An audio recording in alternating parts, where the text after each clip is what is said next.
प्रकर्षद्मशूकल्पवृक्षा लक्षावृतेषु सुरभिरविपालयन्तम् Lakshmi सहस्रशतः संयमसेवमानम् गोविन्दम् आदिपुरुषं तमहं भजामि।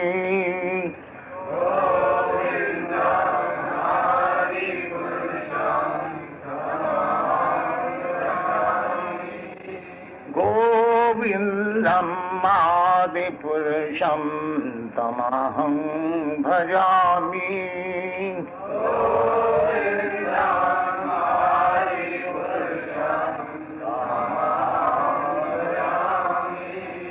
गोविन्दम् आदिपुरुषं तमहं भजामि।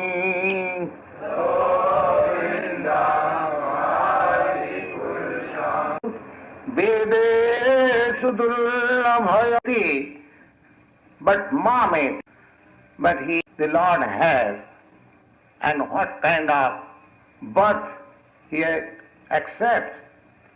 Simply by understanding these two things, one gets wonderful result.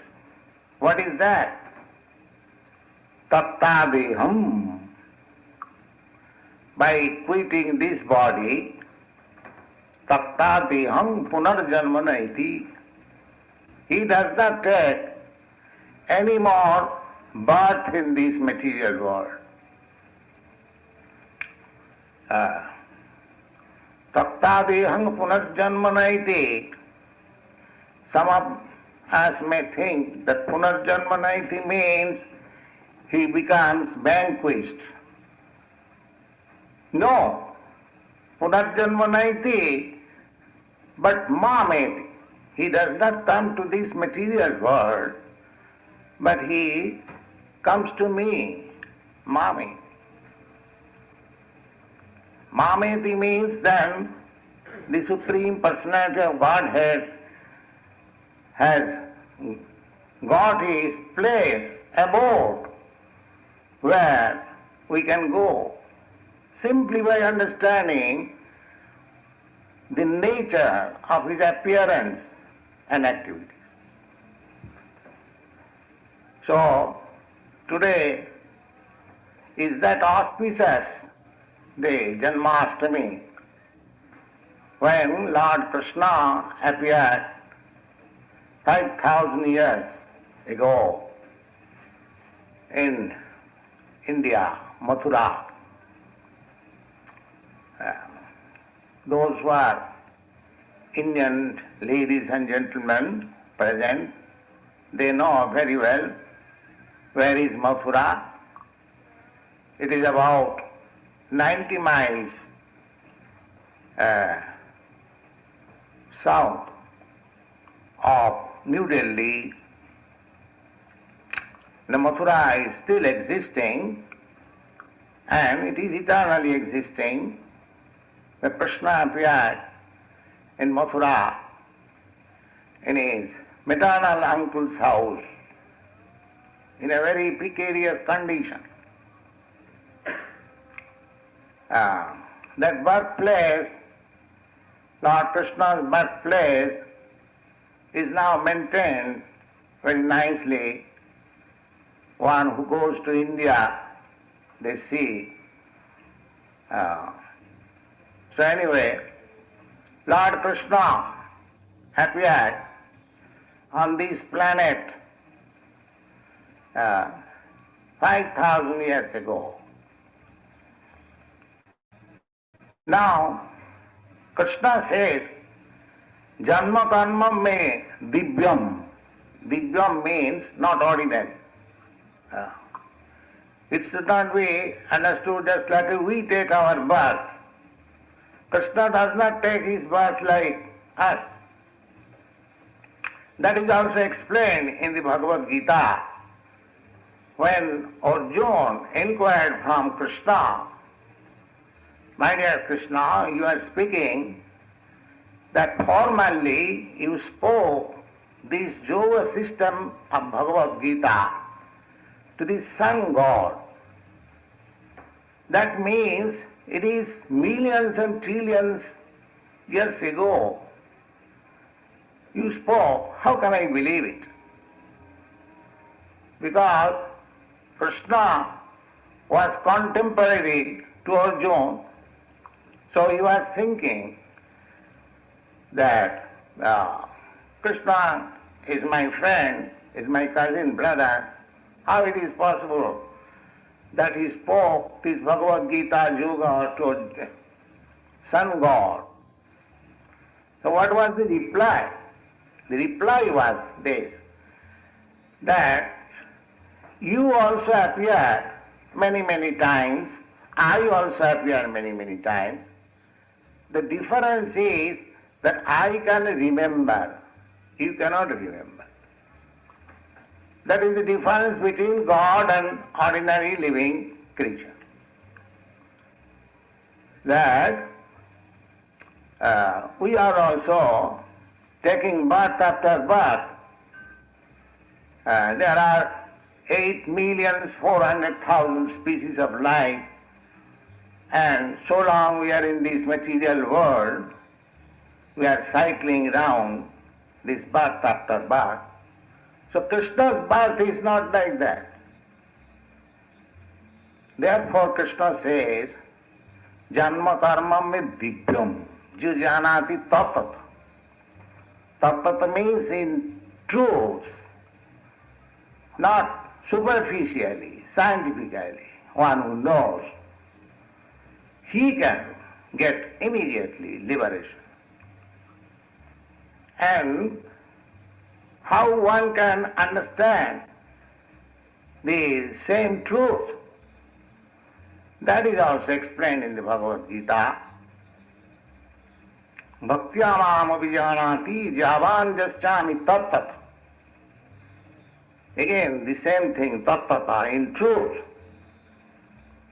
If anyone wants to know God or Krishna in truth, not superficial, then he has to undertake the process of devotion and service, bhaktya.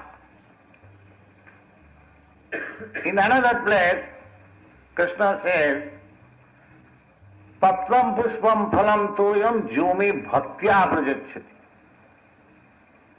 Any person who gives me a little fruit, little flower, little water, but with devotion, bhaktya, that is the only qualification.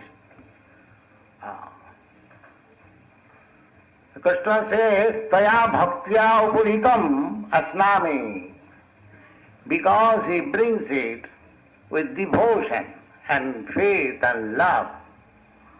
I eat. Krishna eats. We are offering in the temple prasadam, so he eats, because he says, I eat. How you can say that he does not eat?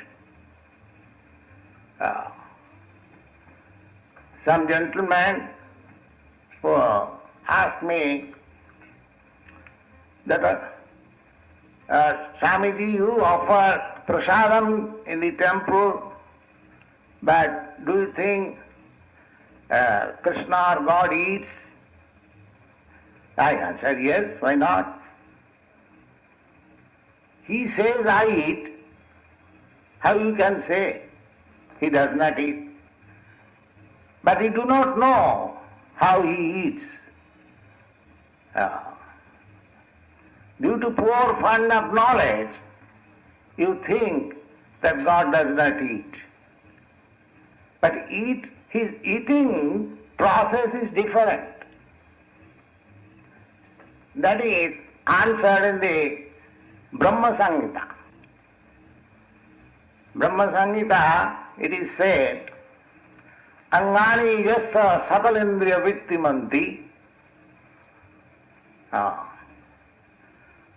God's senses, Krishna's senses are as powerful as other senses. Just like I can see with my eyes, but Krishna can eat also with his eyes. That is it. Angani jasya sakalendriya vittimanti.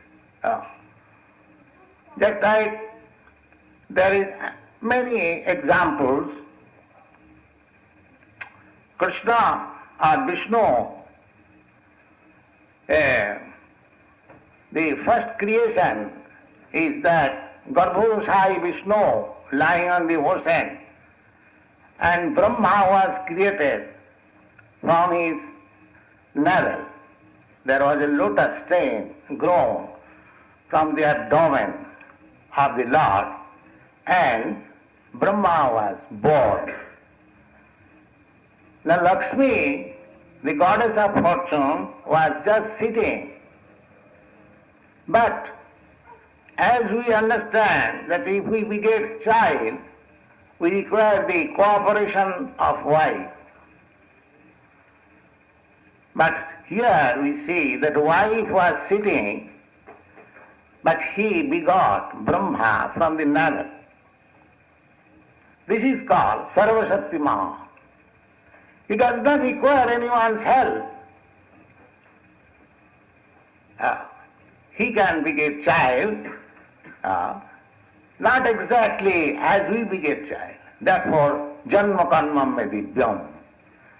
He is within your heart. He is everywhere. He can appear from everywhere. Just like sun rises from the eastern side, it does not mean that eastern side is the mother of sun. We simply see that sun is rising from the eastern side. In this way, if we try to understand in truth, then we can understand what is God. Superficially, if we try to understand by our experimental knowledge, then it is not possible to understand God. Panthastu koti satavassa sampragamya vayu rathapi manaso munipangavana shappastija pravadasim na avichintatate govindamadi purisam tamaham bhajami. The Brahma Samhita says that if one stops on the chariot of air and makes progress on the speed of mind, still one cannot understand what is God. Vedeshu dullabha adurlabha bhakto. He cannot be understood simply by studying Vedas. Traigunna Visaya Veda Nistraigunna Bhavāja. One has to transcend the position of Vedas also, then one can understand what is God or what is Krishna. So that process is explained in the Bhagavad Gita, that bhaktya mama vijanati javan jaschami tattva. So, this bhakti, devotional service of Krishna is so nice, and under that bhakti category, this Janmashtami, of course, this Janmashtami ceremony is observed by all Hindus, irrespective of becoming Vaishnava or not. This ceremony is observed in India, every home, just like in your Western countries, the Christmas is observed in every home. Similarly, Janmashtami is observed in every home. Today is a great ceremonial day. So, our program is at 12 o'clock night, the Lord will take birth and we shall receive him. And just now it is 10 o'clock. For 2 hours our program will continue in Kirtan. Kirtan means sometimes chanting with music and sometimes speaking. Both of them are Kirtan. Kirtayati iti Kirtan. Whenever we glorify the Lord, that is called Kirtan. The Srimad Bhagavatam reading is also Kirtan. Abhavad Vaiyasaki Kirtana. Vaiyasaki Sukadeva Goswami, he achieved the highest perfection, liberation, simply by reciting Srimad Bhagavatam. Sri Vishnu Smara, Sri Vishnu Savane Parikshit. Parikshit Maharaj, he simply heard. There are 9 processes of devotional service.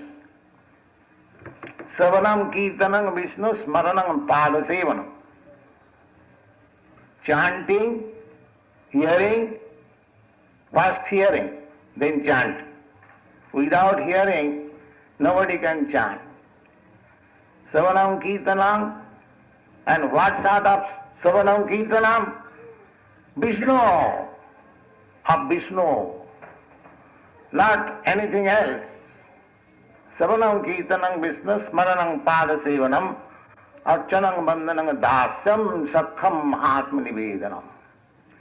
These are 9 processes of devotional service, of which Savanam, hearing, is most important. Without hearing, nobody can understand the science of God.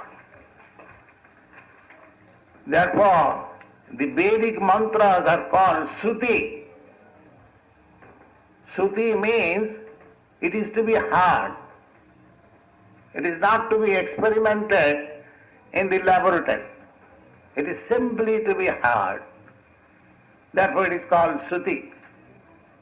The Savanam Kirtanam Vishnu Smaranam Padasevanam Archadam Bandhanam and Dasam Bandhanam, offering prayer. We also offer prayer. The other religious sect, just like the Christians, they offer prayer. The Mohammedans, they offer prayer. So prayer, offering prayer is also one of the items of bhakti. Chanting, hearing, meditating, offering prayers, archanam, worshipping the deity in the temple, all of them are together devotional service. So out of the 9, if you can execute all the 9, it is very good, but it is not possible. So even if you can execute one item, you become perfect. It is so nice. Sri Vishnu Savane Parikshit, just like Maharaj Parikshit, he simply executed the function of hearing. He got perfection. Similarly, Abhavad Vaiyasaki Kirtane. Vaiyasaki means Sukadeva Goswami, he simply glorified the Lord. Prahlada Smarane. Prahlad Maharaj, he was simply meditating. There are many examples simply by following one principle of this devotional service. They got their highest perfection alive, liberation, back to home, back to Godhead. So, we shall invite today to speak about Krishna from our students as well as from the members who are present here. So I shall request Janardhan to speak something about his realization of Krishna.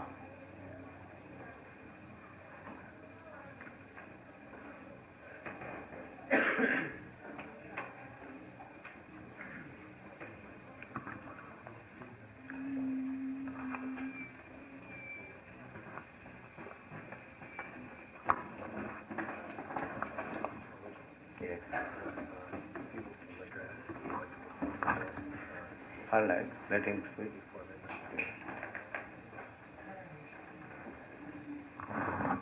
Nama Om Vishnu Padaya Krishna Prasthaya Bhutale Srimati Bhaktivedanta Swami Niti Namine. Krishna, we know, is the ultimate supreme personality of Godhead. The name Krishna has a meaning. The meaning of the name Krishna is the supreme attractive. Whatever there is that holds any attraction, that attraction is given by Krishna. Krishna explains this himself in the Bhagavad Gita. So, in our life, in this material world,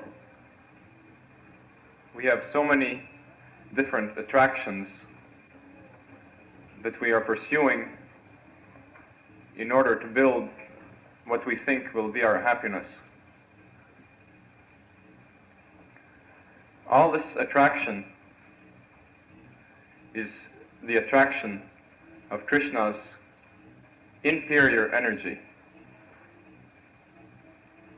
Krishna's Maya holds a great attraction for all the conditioned souls. And by following this attraction of Krishna's Maya, they are continuing in the circle of births and deaths. We are born into this world because we desire to enjoy something. So Krishna provides us with a body that is suitable for that enjoyment. And he provides us also the objects of the enjoyment that we desire. However, also to remind us of our highest possible potential, that of the spiritual, unconditioned existence, we have, along with these material enjoyments, various kinds of suffering. These material enjoyments, although they are temporarily real, come to an end, and then there is feeling of bereavement and regret.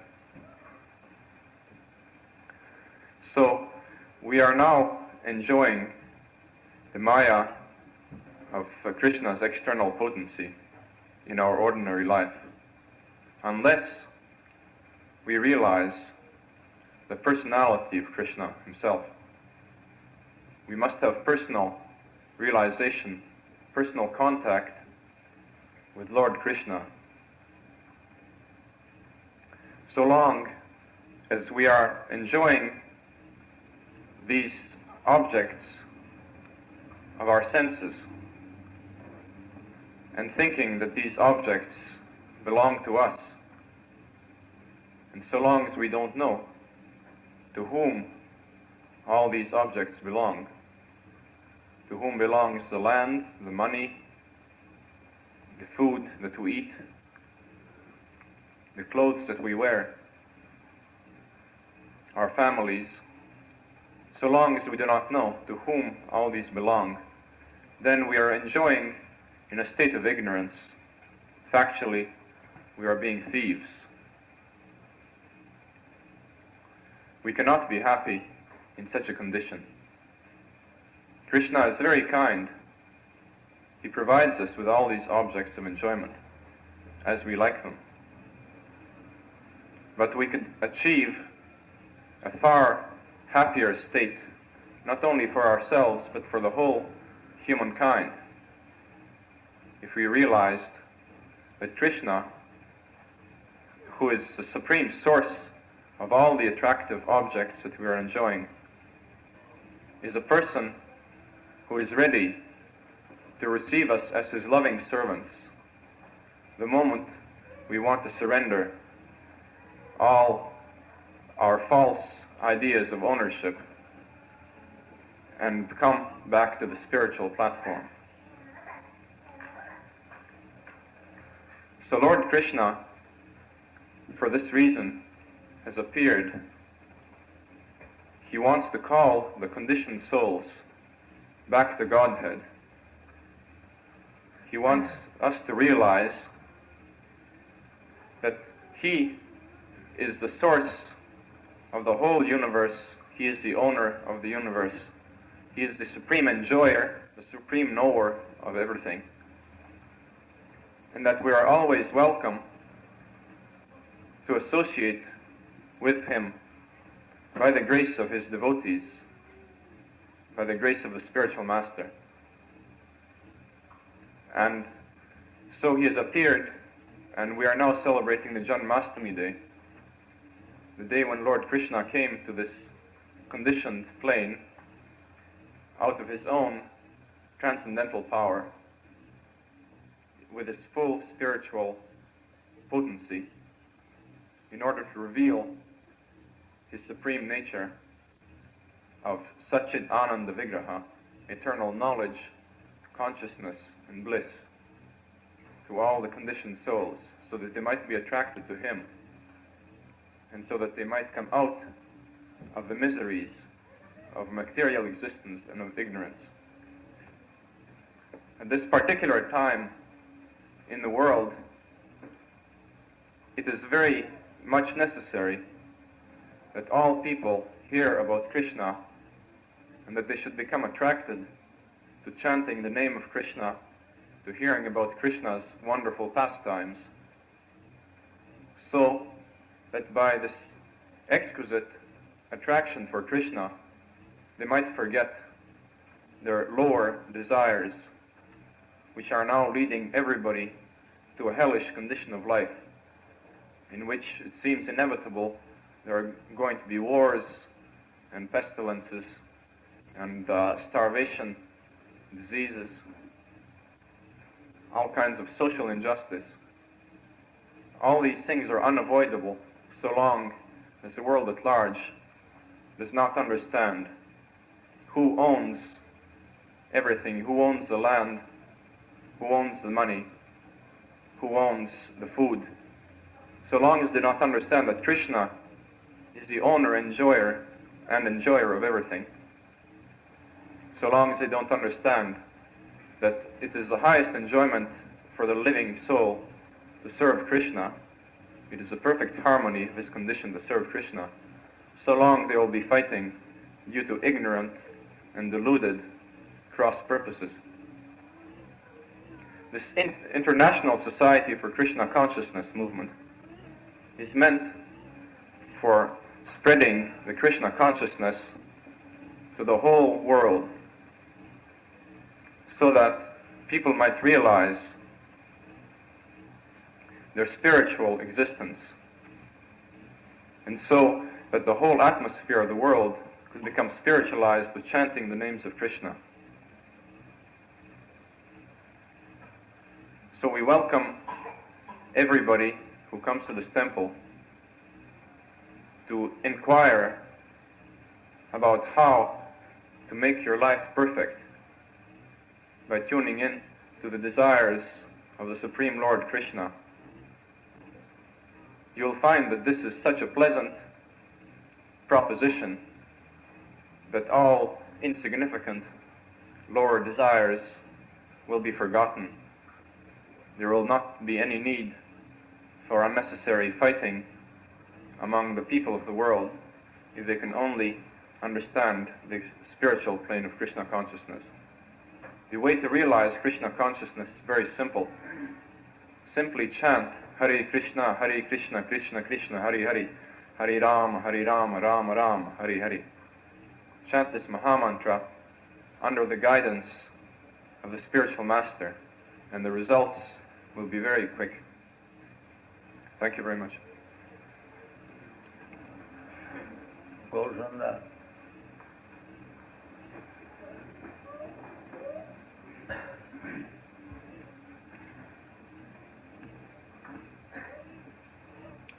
Om Jnana Timirandasya Jnana Janslakaya Chakshun Militandena Tasmai Shri Gurave Namah.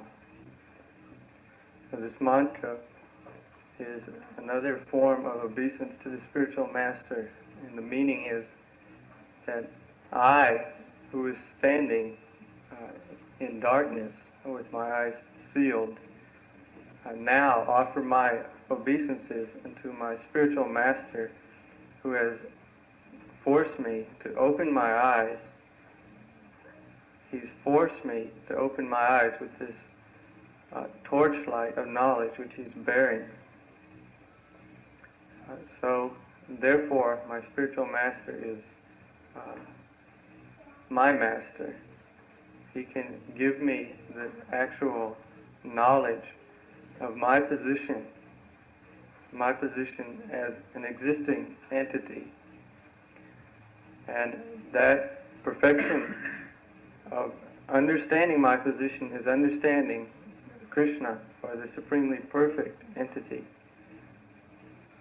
Krishna is perfect existence, the perfect being.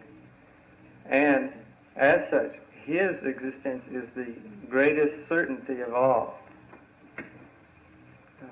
In one syllogism, or one comparison that I could give, I could say that how can a shadow of my hand exist unless my hand exists? The point is, how can these individual entities exist except as the shadow of the perfect entity God?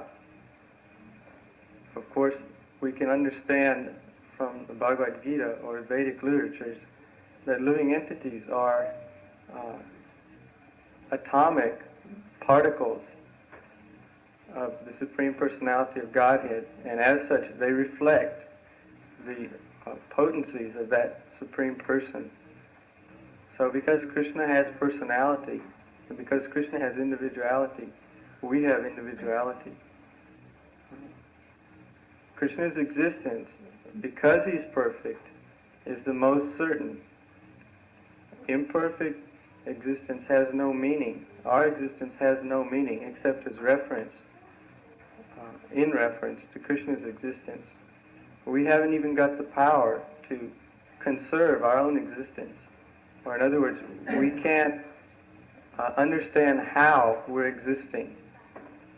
We can understand in some diluted manner that we're feeding our bodies and so on. We can have some sort of knowledge of ritual, but we don't actually know what we are and what the ritual is, why we're performing it. So getting beneath the actual ritual of daily life by this process of revealed or transcendental ritual taught by the spiritual master, then we can realize the real importance or the real striking features of our own existence. Again, I want to come back to this point. Krishna's existence is the most certain. Sometimes people have the idea that they can debate whether Krishna exists or not. They can do that as long as they want to close their own eyes or keep their own brains, their own minds clouded by so many extraneous factors. Actually, Krishna's existence is the most certain. We can go through many so-called proofs or logical proofs simply because that fact is already established. I might give one or two. We can understand in our mundane logic that if something exists, that there's some reason for its existence. And similarly, if something does not exist, that there's some reason for that. Just as we can say, well, something exists For example, the harmonium exists because somebody has made that harmonium. Or a circle exists on the wall because somebody has drawn that circle on the wall. But on the other hand, a square circle does not exist because that existence would involve a contradiction, or that would be absurd.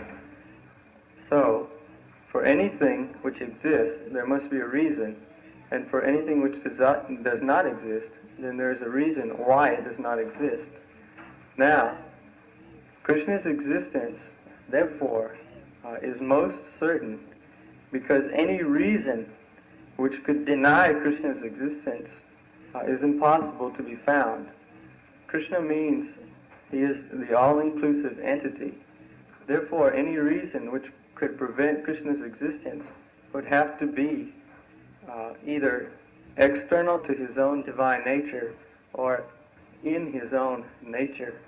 Now, nothing can be outside of Krishna's all-inclusiveness. Therefore, no external agent can prevent Krishna's existence. And it is again self-contradictory to attribute any imperfection to the perfect being. Therefore, the conclusion is that Krishna necessarily exists because no one can prevent his existence. By definition, God is the perfect entity.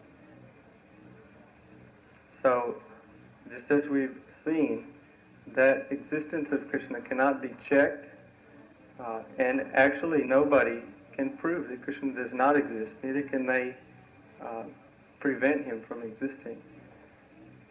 This is sort of an indirect way to prod you to think about the position that you're in now. People become very proud because they have some material opulence or material knowledge, and they tend to think that they are self-sufficient. But actually, we're dependent upon so many things. For example, we are just taking it for granted that our bodies will remain unmutilated by various forces in nature, when actually at any moment the bodies could be totally destroyed. And even granted that our bodies will be with us for some time in operable condition, this field of our activities has many laws which we're dependent upon, just as the other day we were discussing the law of gravity. This idea of laws in nature necessarily implies the existence of the Lawmaker.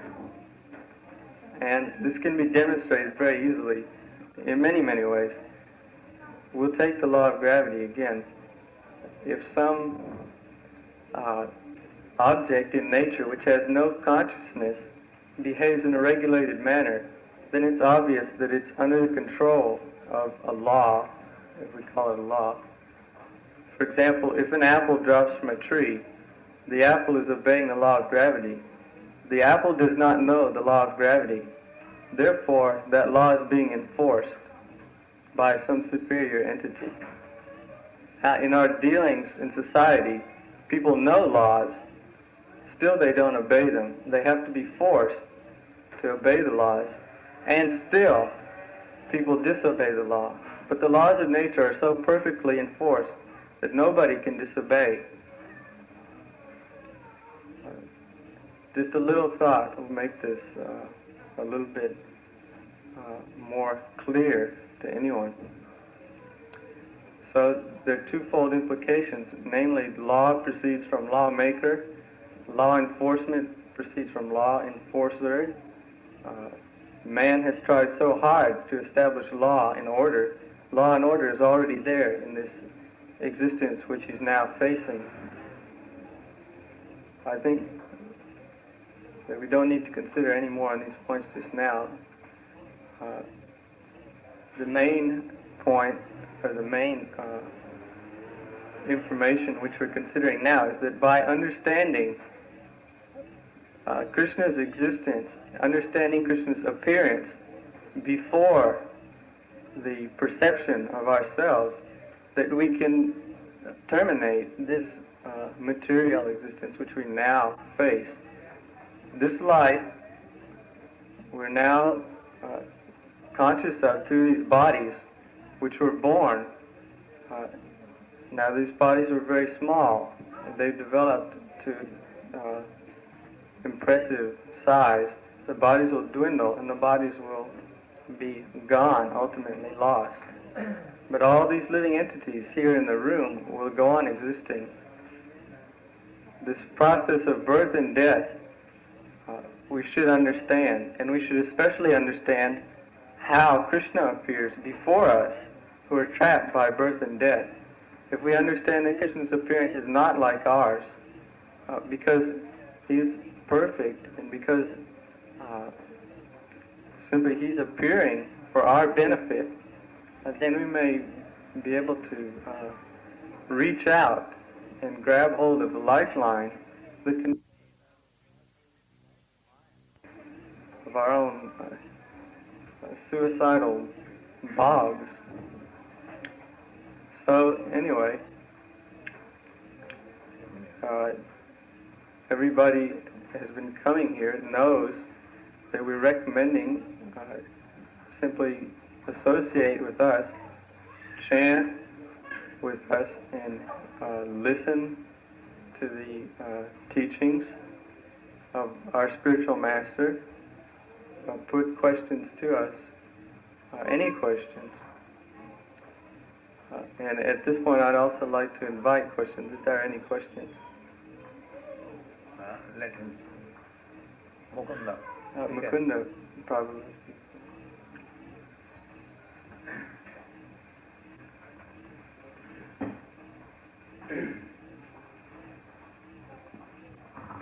Let me offer my respectful obeisances to our spiritual master, Swami Bhaktivedanta, who is dear to Lord Krishna, having taken shelter until his lotus feet.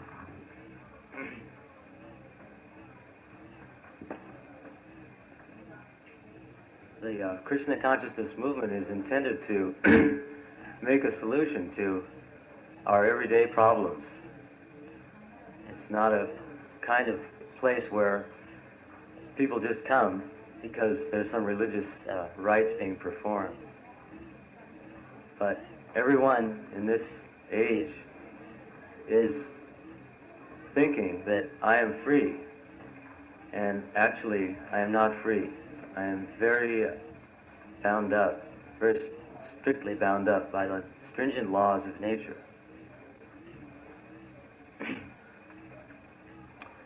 In every status of life, I have to serve somebody or something or my own body.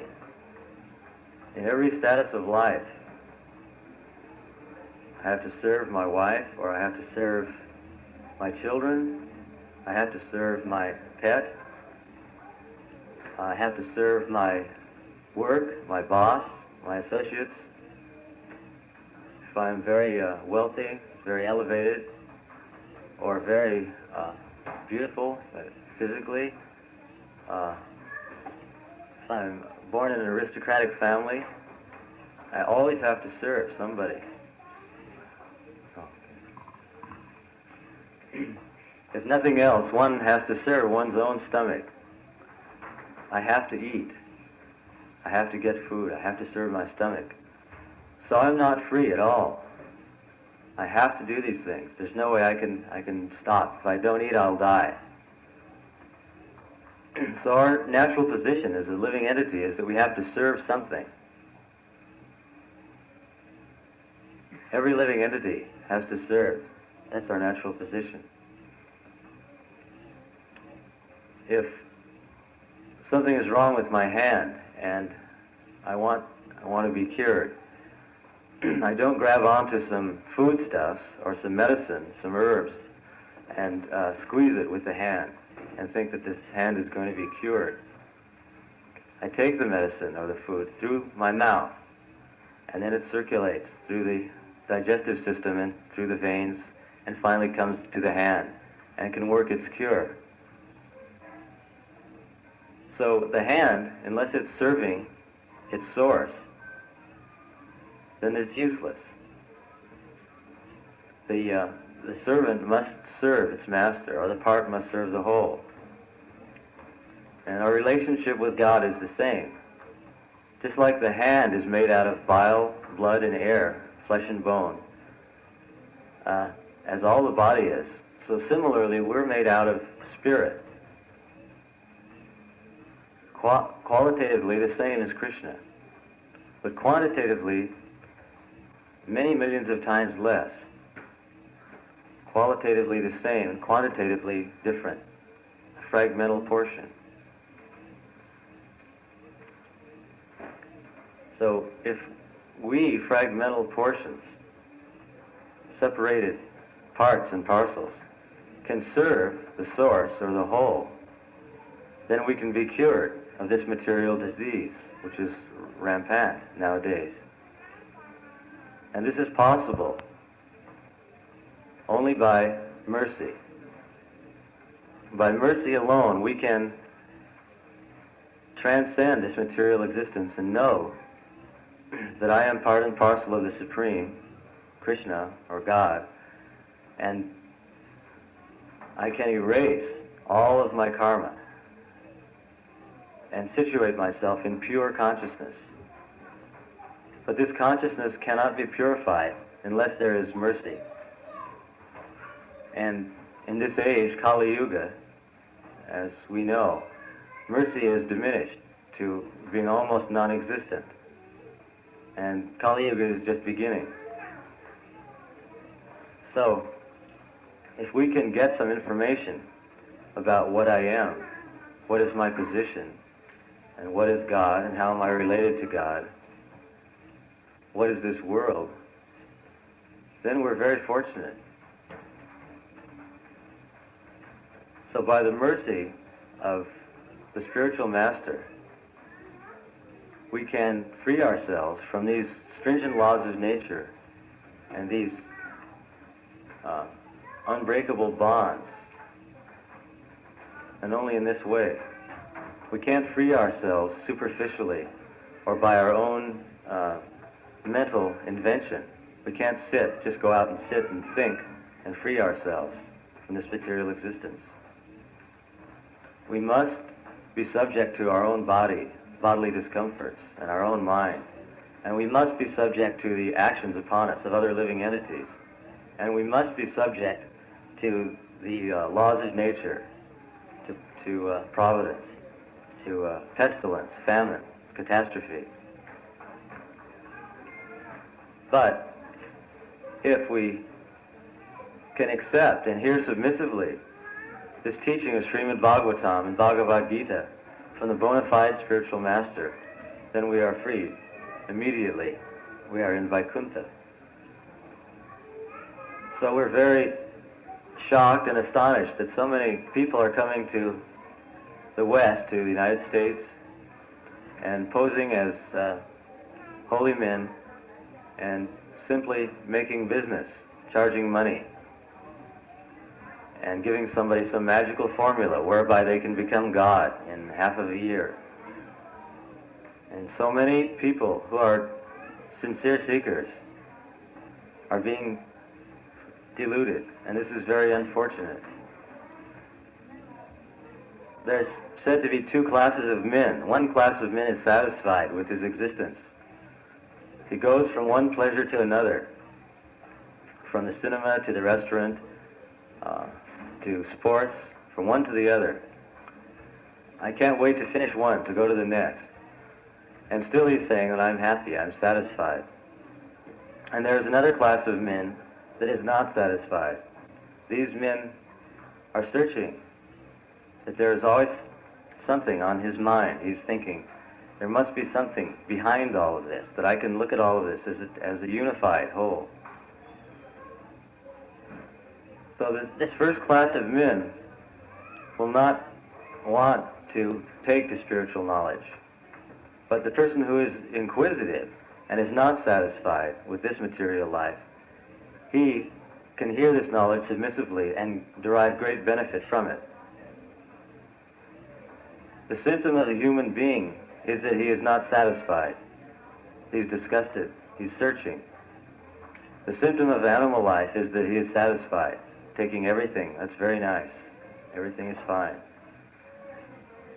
like a hog eating stool. He's thinking, oh, it's very nice. But the human being will not accept such awful things.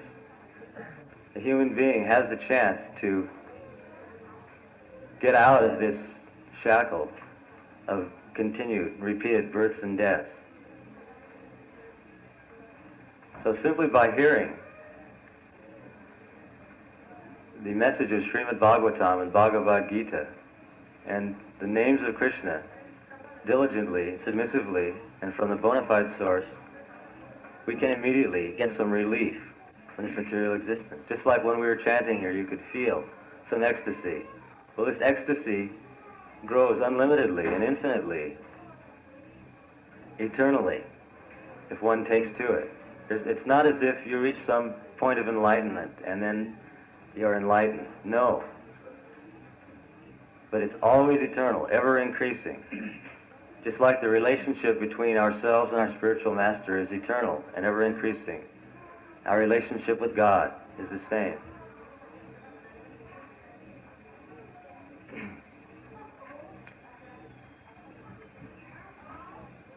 So, please try to realize that this is a very serious movement, and we're not asking you to sign up or pay us anything. It's simply to sincerely try it, and you'll immediately feel some benefit. Thank you.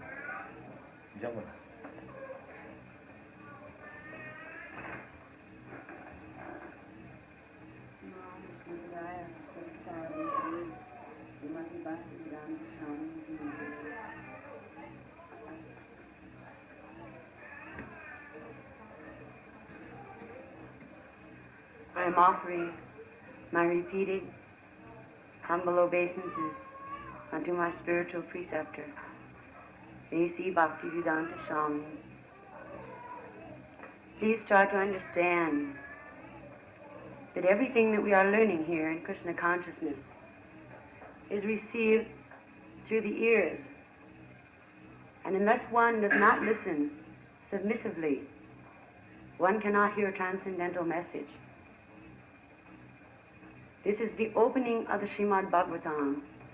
It states that at the reading of the Srimad Bhagavat, the forest of Nimesharanya, many sages were present, and it was so quiet that at the dropping of a pin could be heard on the sand.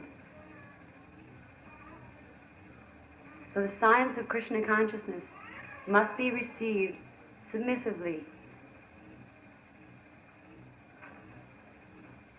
Our spiritual preceptor has brought Krishna consciousness to the Western world in the hopes that the people here will sincerely take to this process of practicing bhakti yoga, or the yoga of devotional service and love under the Supreme Personality of Godhead, Lord Sri Krishna. This is not a sect.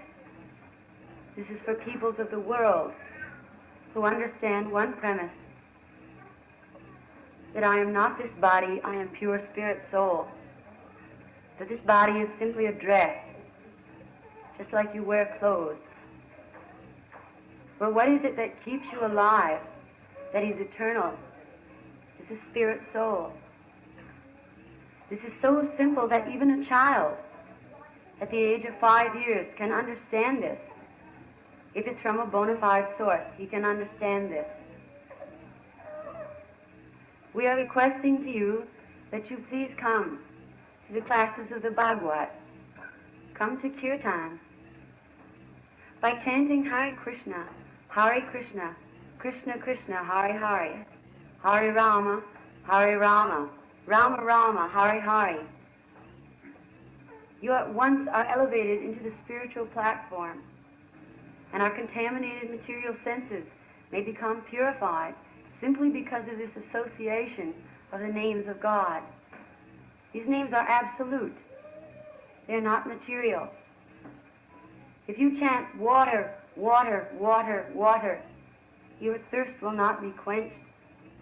But if you cry, Krishna, Krishna, Krishna, you may find your position in this world. where you came from, why are you here, what are you doing, where are you going? These questions man must answer, or he is not making use of his ability as man. He is simply living an animal life, eating, sleeping, mating, defending. It does not matter if you are a man, you are a woman, you are a child, you are Indian, you are American. You simply must ask these questions. And when one comes upon a bona fide source, one must take advantage of that source and not pass it up. Krishna consciousness, or the classes of the Srimad Bhagavatam and the Srimad Bhagavad Gita, are open to all, and we invite you to please come. Chant Hare Krishna. Feel the sublime ecstasy. Thank you very much. Are there any questions?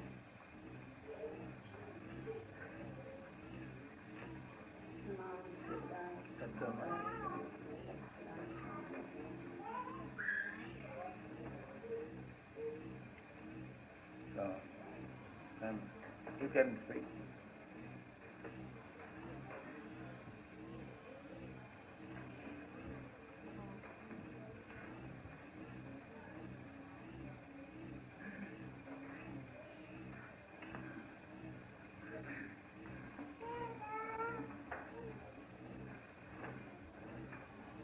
There are so many religions. There's Hindu, there's Christian, there's Jewish, Mohammedan, so many things. So when people are professing, oh, I'm Christian, or I'm Hindu, oh, I'm Jewish, so many things. But this religion is not so cheap. This religion is not simply something I can take up